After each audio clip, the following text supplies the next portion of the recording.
Remember that epic day on the 9th of May 2015 when Amakhosi owned the field against Chippa United and snagged the Absa Premiership title at the Nelson Mandela Bay Stadium? The vibe was insane, cheers echoing everywhere as Mashamaite proudly hoisted the trophy with the whole squad.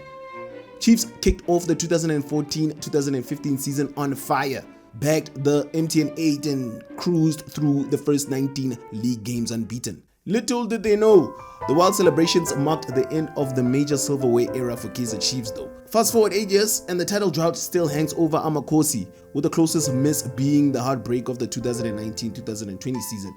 Join me as we shed light on what happened to the stars who once glittered under the Amakhosi banner. We unravel the mysteries surrounding the key players from the unforgettable 2014-2015 squad. Where are they now and how has their journey unfolded since that last taste of victory? Let's start with the captain. Back in the 2014-2015 season, he was killing it. Like on the 17th of May 2015, he basically owned the PSL awards. Footballer of the season, Players Player of the season, Absa Premiership Defender of the season. He bagged 450,000 rands too. Not too shabby. Then he tried his luck at New York City, hanging out with the legends like Frank Lampard and Andrea Pirlo. But they didn't pick him up. No worries though, he ended up with Sweden's BK Häcken in August 2015. After that, he joined SuperSport United with his old Kaizer Chiefs coach Stuart Baxter in 2016. Limited playing time, but he held his own. Eventually, he retired and started his own sports agency. Next, we move on to a player who is still active but has had his fair share of ups and downs since the championship season. Itumeleng Khune. Despite some injury setbacks that keep Khune on the sidelines in the championship 2014-2015 season, he still left a mark on Kaizer Chiefs. Crazy thing is, in June 2015, he was all set not to renew his contract. But then by the 30th of July 2015, he was back in the game with a fresh deal. Continued to be an important first team player during Steve Compella's coaching stint from 2015 to 2018, but a nasty shoulder injury in 2018-19 had him sidelined for a while. The 2019-20 season shifted the spotlight to Daniel Akpeyi, and when Gavin Hunt took over in the 2020-2021 season, Khune got some playtime but mostly played second fiddle to Akpeyi. Fast forward to the 2021-2022 season under Stuart Baxter, and Khune found himself as the third string goalie with limited game time. Recent years have witnessed Khune being sparingly utilized by various Kaizer Chiefs coaches. In the 2023-2024 season, controversy arose when comments about teammate Brandon Peterson's mental health surfaced. This led to calls for Khune's exit from Chiefs or even retirement. The uncertainties surrounding his future at the club have become a topic of significant discussion amongst fans and pundits alike. Next, a Kaizer Chiefs legend whose CV cannot be questioned. At the age of 39, has not officially retired yet. Simphiwe Tshabalala. Tshabalala was like the heart and soul of the team. After the 2014-15 season, he stuck around and even got named captain in July 2015. In March 2017, he hit a major milestone, scoring his 50th goal for Kaizer Chiefs against Stellenbosch FC. In October 2017, Tshabalala achieved another feat, starting in his 30th Soweto derby, a record in the PSL era. However, come August 2018, a new chapter awaited as he joined Turkish top flight side BB Spor. I hope I'm saying that right. Actually, I know I'm not saying that right. Marking his first overseas move after 11 years with Kaizer Chiefs. As the 2019 season began, Tshabalala found himself without a club.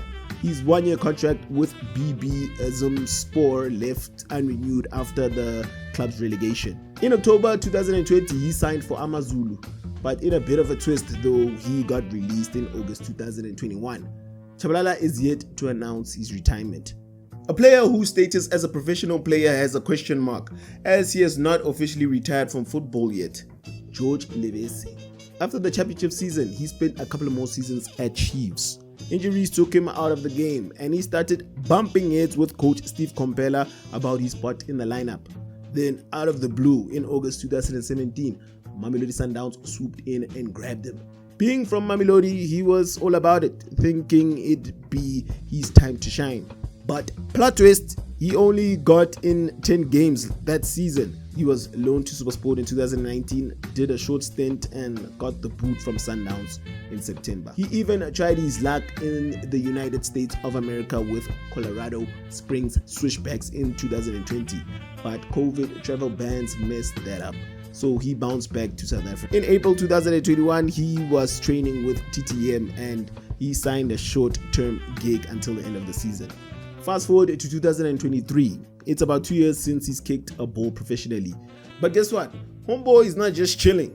He's running a hot nightclub called 17 Lifestyle in Pretoria. This player has retired but is still working in football and thriving. Renelwe Letsolonyane. So after wrapping the 2015-2016 season with Kaizer Chiefs, Yeye turned down their offer and hooked up with Stuart Baxter at SuperSport United for the 2016-2017 season. He was killing it there, banging the Nedbank Cup and the MTN 8 title in the next 2 seasons. But you know how it goes. New coach guy Tino Tembo rolled in and Yeye's playing time started to shrink. Come the 2018-19 season, he was ready to bounce from SuperSport. At 37, he kicks off a fresh gig with Highlands Park for the 2019-20 season, but game time scarce, so he moves to TX Galaxy the next season. Fast forward to July 2021, he hangs up his boots at 39. He dives into coaching, takes charge of Pimville Young Stars in 2022, and by 2023, he's coaching AmaZulu's under 17. And now, as of August 2023, he is the head coach of AmaZulu's team in the DStv Diski Challenge. We move on to a player whose career looked promising even after leaving Chiefs, but strange decisions have left him in football limbo. Mandla Masango. After the 2014-15 season, he headed to Denmark's Randers as a free agent. Debut season, he was killing it, playing 27 games and scoring 6 goals in the Superliga. But then a 2016-17 season threw some curveballs. He only got in 2 games. February 2017, he got loaned out to SuperSport United, helped them defend the Nedbank Cup. Come the 2017-18 season, things got messy with Rangers. And even though he had a year left on his contract, he wanted out. SuperSport chose not to make his loan move permanent. Back in Denmark, his relationship with Rangers hit rock bottom, and the whole of the 2017-18 season went by without him hitting the pitch. His contract expired and he became a free agent. Tried trials at Highlands Park in 2019, but no deal. Sadly, since then, crickets. No pro football, no announcements. Looks like Mandla Masango's future on the field is up in the air, and it's kind of uncertain if he'll make a comeback. Another active player whose career moves may be questioned, but has found a new home, George Maluleka. Maluleka hit some bumps early in the 2015-2016 season. No worries though, he bounced back in 2016, becoming a midfield maestro.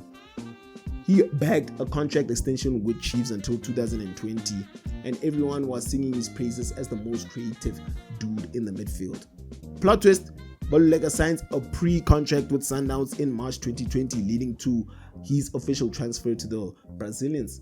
The decision coincided with a period of intense competition between Sundowns and Chiefs for the league title. Sundowns eventually won the league in the 2019-2020 season, an interesting twist to Maluleka's narrative. His playing time at Sundowns was a bit scarce. In June 2022, they didn't renew his contract and he became a free agent. Come 2022 July, he signed a 2-year deal with AmaZulu. He started strong, playing 31 games in his first season.